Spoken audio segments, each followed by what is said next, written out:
यह जो मैंने इतनी सारी बात बोर्ड पर अभी लिखी है, मैं अब इसमें से जो बिल्कुल काम की बातें हैं सिर्फ वही लिखता हूं, सो दैट आपको यह दिमाग में रहे कि हमको याद क्या क्या चीज रखना है, मेमोराइज क्या क्या करना है। इसमें से कई सारी चीजें वो मैंने सिर्फ इसलिए लिखी है क्योंकि बताना जरूरी है कौन सी चीज कहां से और कैसे आ रही है।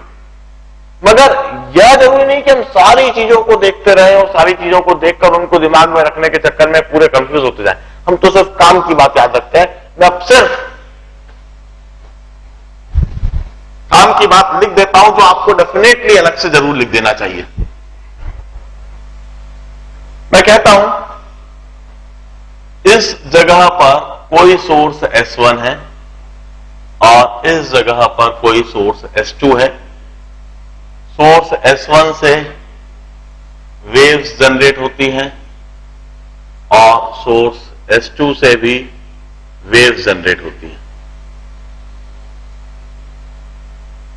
यहां कोई पॉइंट P है,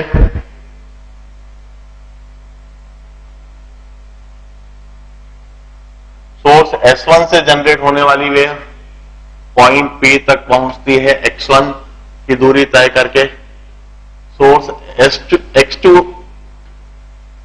S2 से वेव जो जनरेट है वह पॉइंट P तक पहुंचती है कुछ दूरी x2 तय करके। हम कहते हैं सबसे पहले हम यह एज्यूम कर लेते हैं कि सोर्स S1 से जनरेट होने वाली वेव और सोर्स S2 से जनरेट होने वाली वेव, इनमें कोई टाइम का डिफरेंस नहीं है। Delta T is 0।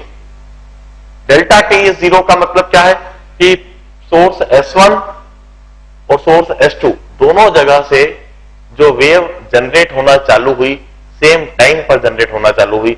मतलब पॉइंट S1 पर पत्थर और पॉइंट S2 पर पत्थर एक साथ जाकर गिरा और इन दोनों जगह पर से जो वेव जनरेट हुई जब पॉइंट P तक पहुंची तो उनमें एक पाथ डिफरेंस आ गया x2 माइनस x1 का, और इस पाथ डिफरेंस की वजह से वहां पर एक फेज डिफरेंस आ गया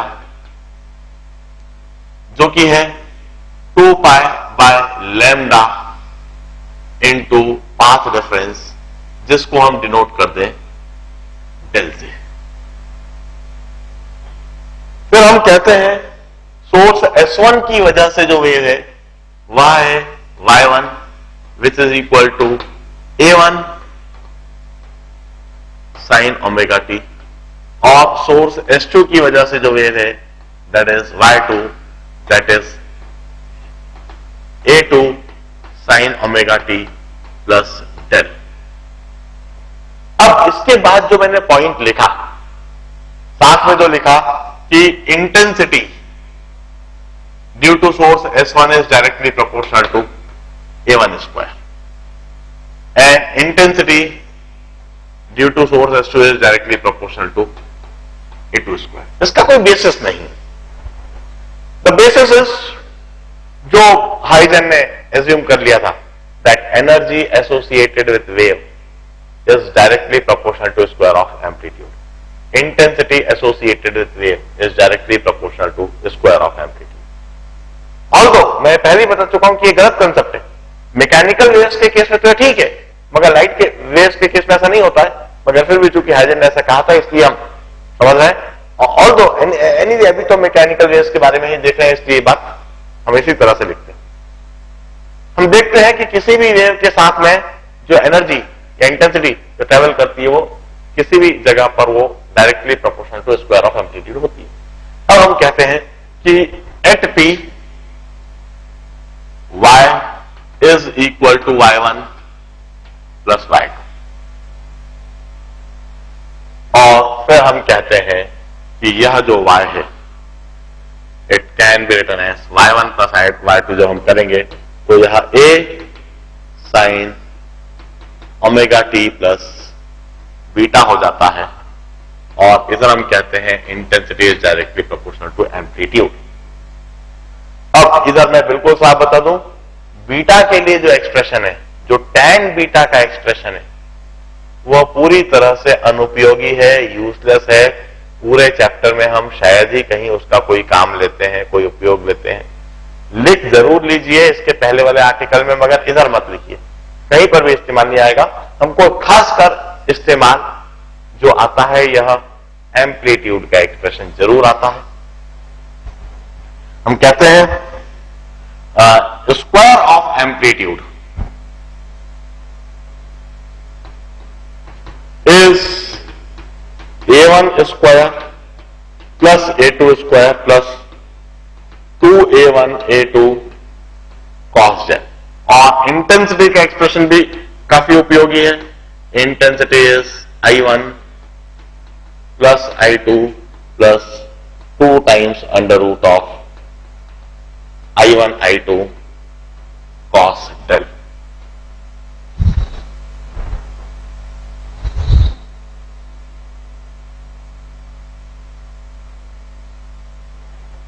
यह सारी बातें काम की हैं।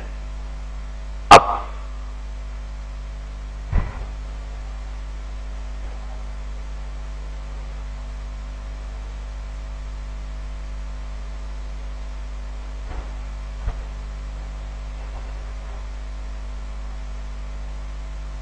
Delta T zero, path difference के हिसाब से कुछ फेज डिफरेंस के हिसाब से सुपरपोज करने वाली दोनों वेव इक्वेशन, उनकी इंटेंसिटी, सुपरपोज करने में दोनों वेव्स एड अप होती हैं। दोनों वेव्स जब एड अप हो जाती है तो रिजल्टिंग वेव इस तरह से लिखी जा सकती है, उसकी intensity directly proportional to square of amplitude होती है।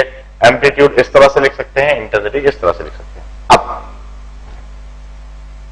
फॉर मैक्सिमम एम्पलीट्यूड और फॉर मैक्सिमम इंटेंसिटी,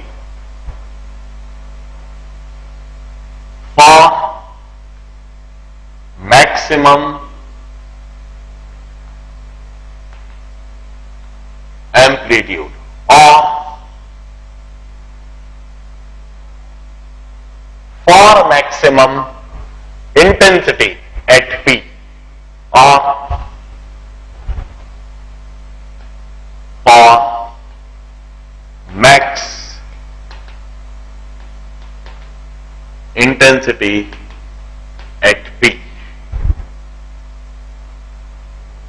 कहने का क्या मतलब है, यदि मैं पॉइंट पी पर जहां टेनिस बॉल है, मैं चाहूं कि वह टेनिस बॉल मैक्सिमम एम्पलीट्यूड के साथ ऊपर नीचे हो, मैं चाहूं कि टेनिस बॉल मैक्सिमम इंटेंसिटी के साथ ऊपर नीचे हो, टेनिस बॉल के पास मैक्सिमम एनर्जी आ जाए, तो इसके लिए क्या कंडीशन रखनी होगी? यह एम्पलीट्यूड का एक्सप्रेशन है, यह इंटेंसिटी का एक्सप्रेशन। यदि मुझे मैक्सिमम एम्पलीट्यूड चाहिए तो कॉस डेल की वैल्यू +1 रखनी होगी।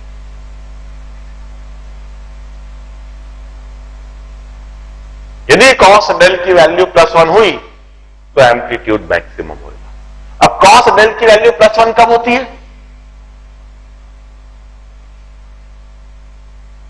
जब डेल होगा 0 या 2 पाई या 4 पाई या 6 pi and so on. Means phase difference होना चाहिए even multiple of pi. Phase difference यदि इवन मल्टीपल ऑफ पाई हुआ तो path difference 0, lambda, 2 lambda, 3 lambda and so on. Means path difference must be n lambda or even multiple of lambda by 2.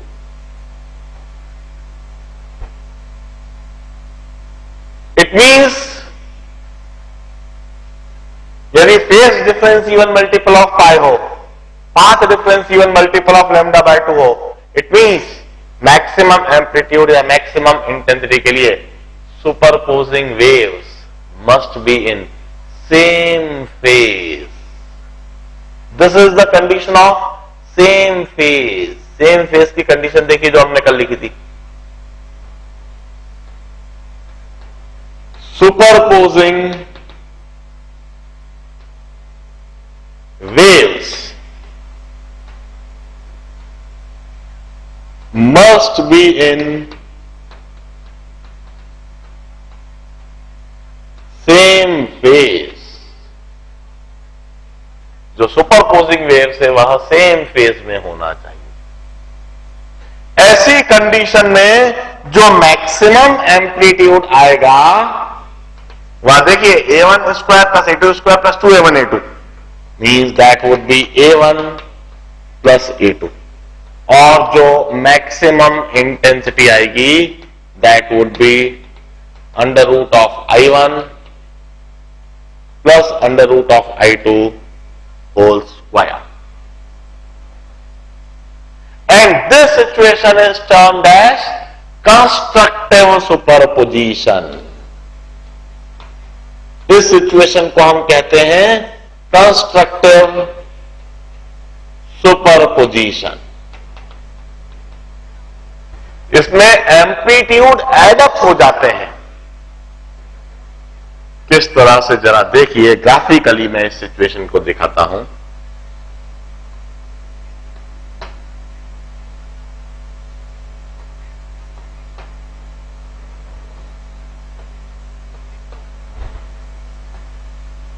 यह wave y1, यह wave y2 और यह wave y। y1 मतलब S1 से आने वाली वेव पार्टिकल P को time के साथ कुछ इस तरह से ऊपर नीचे करती है।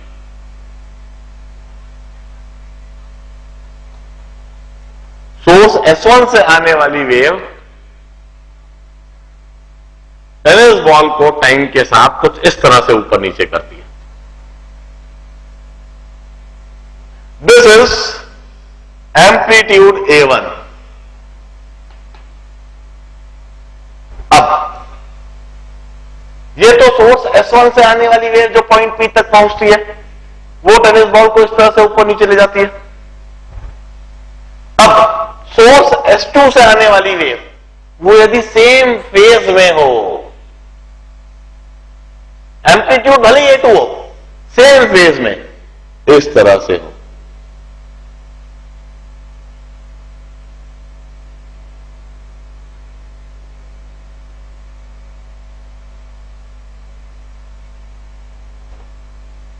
यह एम्पलीट्यूड A2।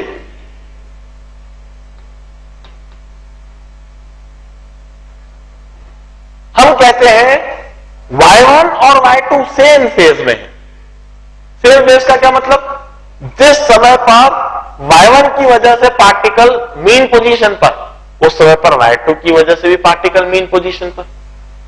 जिस समय पर पार्टिकल y1 की वजह से मैक्सिमम एम्पलीट्यूड पर ऊपर की तरफ, तो उस समय y2 की वजह से भी पार्टिकल मैक्सिमम एम्पलीट्यूड के साथ ऊपर की तरफ। इस समय पर y1 भी पार्टिकल को A1 से ऊपर ले जाने की कोशिश कर रही है, और इसी समय पर y2 भी पार्टिकल को A2 से ऊपर ले जाने की कोशिश कर रहा है। दोबारा इस समय पर पार्टिकल मीन पोजीशन पर, तो y2 की वजह से भी मीन पोजीशन पर, और इस समय पर y1 इस पार्टिकल को नीचे की तरफ A1 से ले जा रही है, तो y2 भी इस समय पर पार्टिकल को A2 से ही नीचे ले जा रही है। हम कहते हैं y1 और y2, y1 सोर्स S1 से आ रही है, y2 सोर्स S2 से आ रही है, मगर दोनों सेम फेज में है किसी भी वजह से। दोनों के सेम फेज में होने की वजह यह है कि उन दोनों में पाथ डिफरेंस या तो 0 है, या लैम्डा है, या 2 लैम्डा है, या 3 लैम्डा है। इस तरह से भी पाथ डिफरेंस हो, even multiple of lambda by 2 हो, तो उनमें phase difference even multiple of pi हो जाता है। ऐसी स्थिति में दोनों सुपरपोजिंग वेव सेम फेज में जाती है। तो अब क्या होगा, अल्टीमेटली टेनिस बॉल का मूवमेंट कैसा होगा, अल्टीमेटली टेनिस बॉल का मूवमेंट इस तरह से होने लगेगा।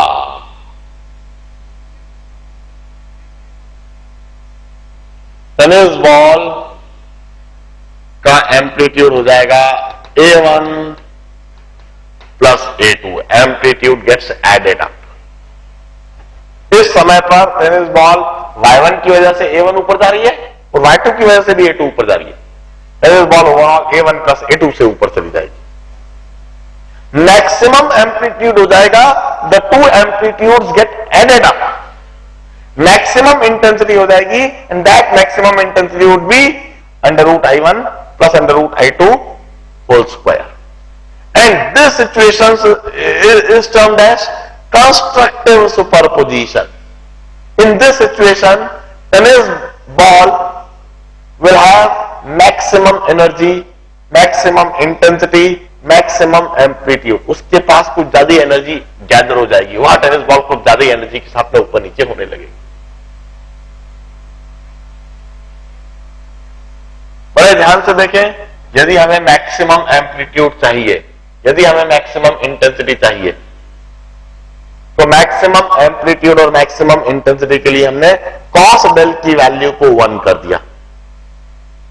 और कॉस डेल की वैल्यू 1 तब होती है जब डेल की वैल्यू हो 0, 2 पाई, 4 पाई, 6 पाई, मतलब जब फेज डिफरेंस हो even multiple of pi.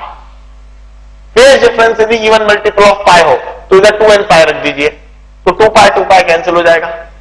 Path difference दिखने लगेगा n lambda, path difference n lambda और even multiple of lambda by 2। मतलब सोर्स S1 से आने वाली वेव और सोर्स S2 से आने वाली वेव में जो पाथ डिफरेंस हो या तो 0 हो या लैम्डा हो या 2 लैम्डा हो या 3 लैम्डा हो, ऐसी कंडीशन में वहां पर मैक्सिमम एम्पलीट्यूड और मैक्सिमम इंटेंसिटी बनेगी। और यह कंडीशन यदि सुपरपोजिंग वेव की है तो यह कंडीशन तो सेम फेज की कंडीशन है। इसका मतलब सुपरपोजिंग वेव्स यदि सेम फेज में हो तो वहां मैक्सिमम एम्पलीट्यूड हो जाता है, वहां मैक्सिमम इंटेंसिटी हो जाती है। और इस सिचुएशन को हमने कंस्ट्रक्टिव सुपरपोजिशन कहा है।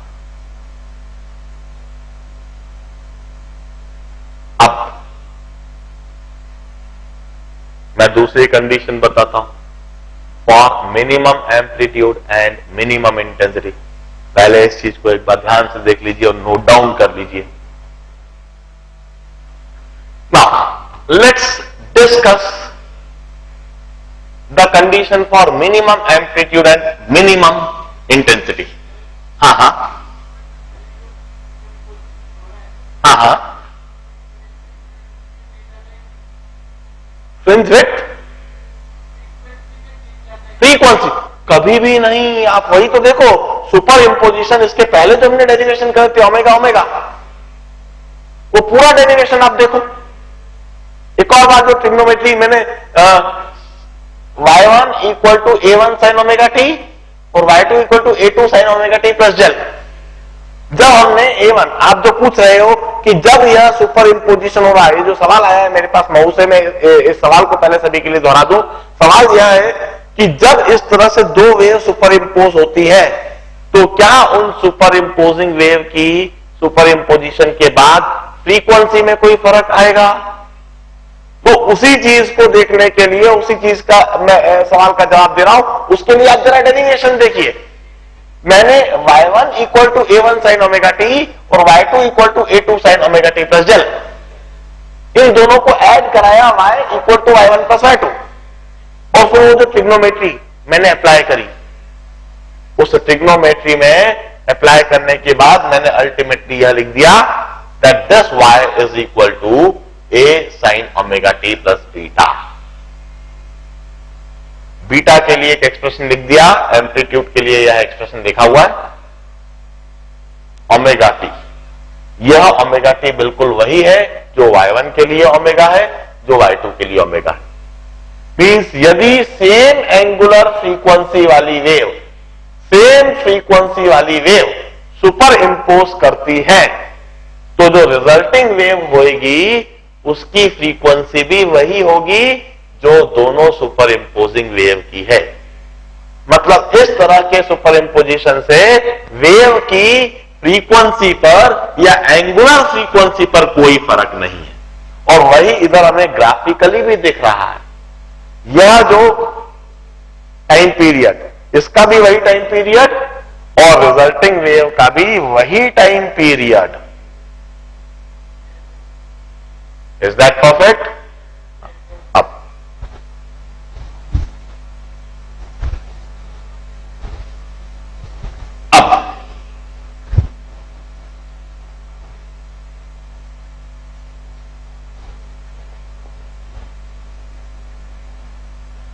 let's discuss about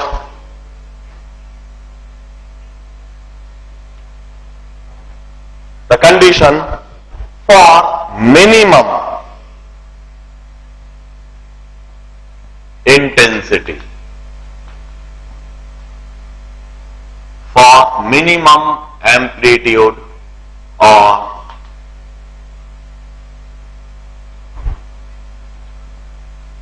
for minimum intensity at P. यदि मुझे इस पॉइंट P पर जहां टेनिस बॉल रखी है वहां पर मैं चाहता हूं कि टेनिस बॉल की कम से कम एम्पलीट्यूड हो, कम से कम इंटेंसिटी हो, उसके पास कम से कम एनर्जी आए, तो देखिए यह एम्पलीट्यूड के लिए एक्सप्रेशन, यह इंटेंसिटी के लिए एक्सप्रेशन। सबसे पहले मैं कहता हूं कॉस डेल की वैल्यू होना चाहिए -1। क्या आप जानते हैं कॉस डेल की वैल्यू -1 कब होती है? जब डेल हो जाए ऑड मल्टीपल ऑफ पाई, मतलब जब डेल हो आइदर पाई और 3 पाई और 5 पाई और 7 pi and so on. cos पाई, cos 3 पाई, cos 5 पाई, cos 7 पाई, ये सब -1 होता है। और cos डेल -1 हो गया तो minimum a1 square plus a2 square minus 2a1 a2 हो जाएगा, जो सबसे कम एम्पलीट्यूड होगा। और जब डेल की वैल्यू पाई है तो इधर पाई रख के देख लीजिए, पाथ डिफरेंस लैम्डा बाय 2, इधर 3 पाई रख के देख लीजिए 3 लैम्डा बाय 2, इधर 5 पाई रख के देख लीजिए 5 lambda by 2 and so on. Means ऐसी स्थिति में पाथ डिफरेंस होना चाहिए odd multiple of lambda by 2। Phase difference odd multiple of pi, path difference odd multiple of lambda by 2। ये काहे की कंडीशन है? जरा देखिए, कल के लेक्चर में हमने अपोजिट फेज की क्या कंडीशन लिखी है। अपोजिट फेज की एग्जैक्टली यही कंडीशन है। Means the two waves, superposing waves must be in opposite phase. Superposing waves must be in opposite phase। यदि अपोजिट फेज की वेव्स सुपर इंपोज करेंगी तो वहां पर ऐसा ही होगा। ऐसी कंडीशन में जो मिनिमम इंटेंसिटी है, जरा उसके लिए एक्सप्रेशन देखें, a1 square plus a2 square, cos del की वैल्यू -1 हो गई तो -2a1 a2, तो ये हो जाएगा mod of a1 -a2। Mod लिखूंगा मैं उधर, क्योंकि a square is a1 -a2 whole square, तो a is mod of a1 -a2, जो भी कुछ ज्यादा है, more amplitude minus the less amplitude. And minimum intensity would be equal to I1 plus I2 minus 2 under root of I1 I2 means under root of I1 minus under root of I2 whole square, and this situation would be called destructive superposition। इसे हम कहते हैं destructive superposition। destructive superposition में amplitude gets subtracted intensity becomes minimum, energy of this ball becomes minimum. अब यह ball काफी कम amplitude के साथ ऊपर नीचे होगी, इस बॉल के पास काफी कम एनर्जी होगी. मैं ग्राफिकली इस सिचुएशन को दिखाता हूं. इस जगह पर मैं y1 बनाता हूं, इस जगह पर मैं y2 बनाता हूं और इस जगह पर मैं दोनों को ऐड करके y दिखाऊंगा. इफ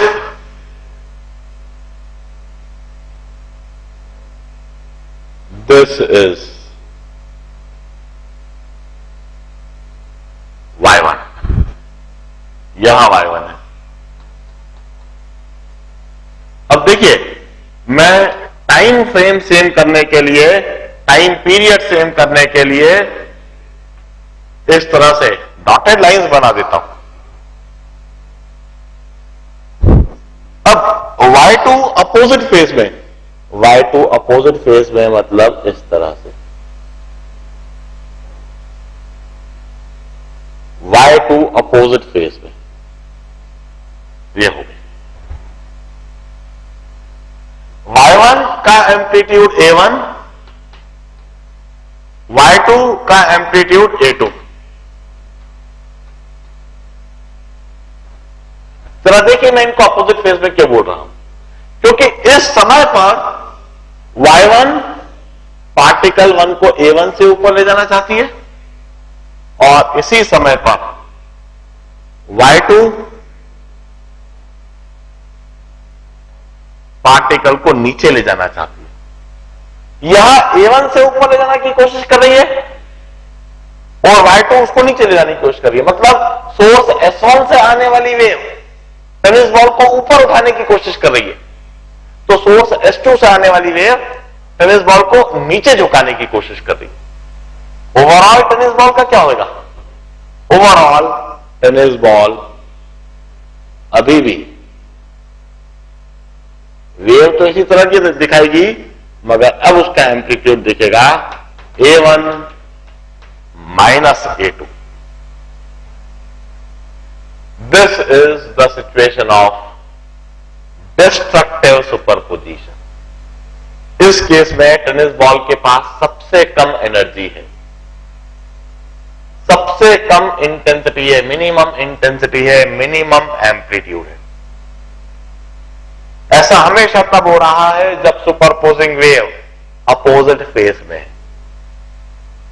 जब सुपरपोजिंग वेव के बीच में पाथ डिफरेंस है odd multiple of lambda by 2, जब सुपरपोजिंग वेव के बीच में फेज डिफरेंस है ऑड मल्टीपल ऑफ पाई, तभी वहां पर मिनिमम इंटेंसिटी और मिनिमम एम्पलीट्यूड है.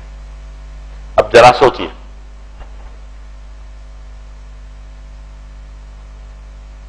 यदि हम इधर एक टेनिस बॉल रख दें और इधर एक टेनिस बॉल रख दें,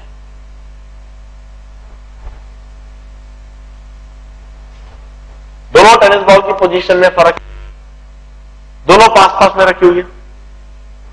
एक टेनिस बॉल पर कंस्ट्रक्टिव सुपरपोजिशन हो सकता है, तो इसके बगल में एक टेनिस बॉल जो रखी है इस पर डिस्ट्रक्टिव सुपरपोजिशन हो सकता है. ऐसा इसलिए क्योंकि इस टेनिस बॉल का पाथ डिफरेंस तो है लैम्डा बाय 2 और इस टेनिस बॉल का पाथ डिफरेंस है लैम्डा.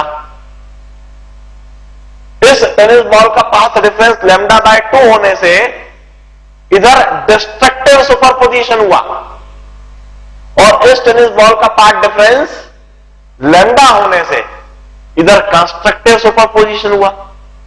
इधर डिस्ट्रक्टिव सुपरपोजिशन मतलब इधर हो गई minimum amplitude, minimum intensity, minimum energy. इधर कंस्ट्रक्टिव सुपरपोजिशन मतलब इधर हो गई maximum amplitude, maximum intensity, maximum energy. मतलब जब इधर से वेव चली और इधर से वेव चली, जब यह दोनों वेव इधर सुपर इंपोज हुई, तो एक जगह पर तो एनर्जी काफी कम हो गई और एक जगह पर एनर्जी काफी अधिक बढ़ गई. मतलब वेव सुपरपोजिशन से एनर्जी का रीडिस्ट्रीब्यूशन हो गया। अब वहां पर यूनिफॉर्मली, तालाब के हर जगह पर यूनिफॉर्मली एनर्जी नहीं फैल रही है। किसी जगह पर तालाब का पानी काफी अधिक ऊपर नीचे होता हुआ दिख रहा है, मतलब वहां पर काफी अधिक एनर्जी आ गई, और किसी जगह पर तालाब का पानी बिल्कुल शांत दिख रहा है, मतलब वहां पर काफी कम एनर्जी। इस तरह से जब मैकेनिकल वेव्स सुपर इंपोज करती है तो वहां पर एनर्जी का रीडिस्ट्रीब्यूशन हो जाता है। उस एनर्जी का रीडिस्ट्रीब्यूशन होता है क्योंकि वहां पर अलग अलग जगह पर डिस्ट्रक्टिव सुपरपोजिशन और कंस्ट्रक्टिव सुपरपोजिशन होता है, क्योंकि वहां पर अलग अलग जगह पर पाथ डिफरेंस कहीं ऑड मल्टीपल होता है, कहीं इवन मल्टीपल होता है। हम कहते हैं for any random value of path difference we will calculate the phase difference by this expression, and after calculating that phase difference we will determine the amplitude by this expression and intensity by this expression. So this expressions are ultimately very much important. एक तो यह और एक यह।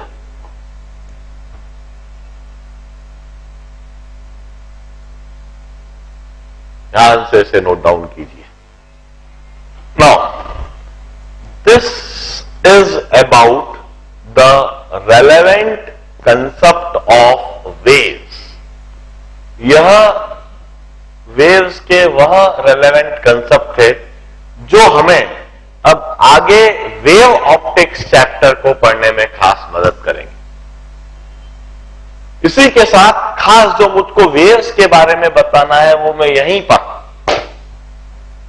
खत्म करता हूं और अब मैं खास चैप्टर वेव ऑप्टिक्स स्टार्ट करूंगा। How that concept of waves arises with the light. अब जो मैं आपको समझाऊंगा,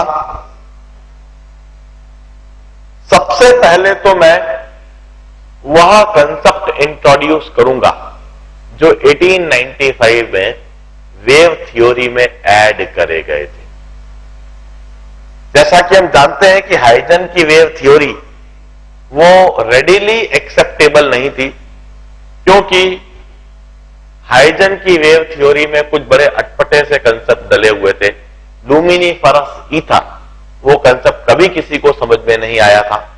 यह बात कभी किसी को समझ में नहीं आई थी कि लाइट वेव्स किस मीडियम में ट्रैवल करती है, उस मीडियम में फिजिकल पैरामीटर क्या है और उस फिजिकल पैरामीटर में किस तरह का डिस्टर्बेंस है। हमें सबसे पहले तो यही समझाना होगा, क्योंकि हम अच्छी तरह से जानते हैं wave means disturbance in medium. तो लाइट वेव में किस तरह का मीडियम है, किस तरह का डिस्टर्बेंस है, सबसे पहले हम इस बात को समझेंगे। वो डिस्टर्बेंस जो हो रहा है उसे हम ट्रांसवर्स प्रोपोगेटिंग वेव इक्वेशन क्यों कहते हैं, हम इस बात को समझेंगे। इसके बाद हम उस समय 1895 में हाइजन की वेव थ्योरी में और भी कई सारे छोटे छोटे नए नए कंसेप्ट ऐड करे गए थे, उन सभी कंसेप्ट को हम ऐड करेंगे और फिर हम यंग्स डबल स्लिट एक्सपेरिमेंट को देखेंगे। वह एक्सपेरिमेंट जो टर्निंग पॉइंट बन गया, वह एक्सपेरिमेंट जिसने न्यूटन की कॉर्पस्कुलर थ्योरी को फेलियर प्रूव कर दिया, गलत प्रूव कर दिया, वह एक्सपेरिमेंट जिसकी वजह से हाइजन की वेव थ्योरी की चर्चा की जाने लगी। हम यह समझेंगे कि कैसे न्यूटन की कॉर्पस्कुलर थ्योरी उस एक्सपेरिमेंट को समझाने में नाकामयाब रही और किस तरह से हाइजन की वेव थ्योरी के द्वारा उस एक्सपेरिमेंट को बड़ी सरलता पूर्वक, बड़ी सफलता के साथ समझा दिया गया। और फिर हम उससे रिलेटेड ढेर सारी मैथमेटिक्स, ढेर सारी फिजिक्स सीखेंगे, उससे रिलेटेड ढेर सारी टर्मिनोलॉजीज देखेंगे, और फिर उसी उसी एक्सपेरिमेंट में तरह तरह के मॉडिफिकेशंस, मॉडिफाइड सेटअप को सीखेंगे। और इस तरह से इस चैप्टर को अब हम कल के दिन एग्जैक्टली यहीं से कंटिन्यू करेंगे। आज के दिन मैं इतना ही कराता हूं, और कल मैं रियल वेव ऑप्टिक्स चैप्टर आपको पढ़ाना चालू करूंगा।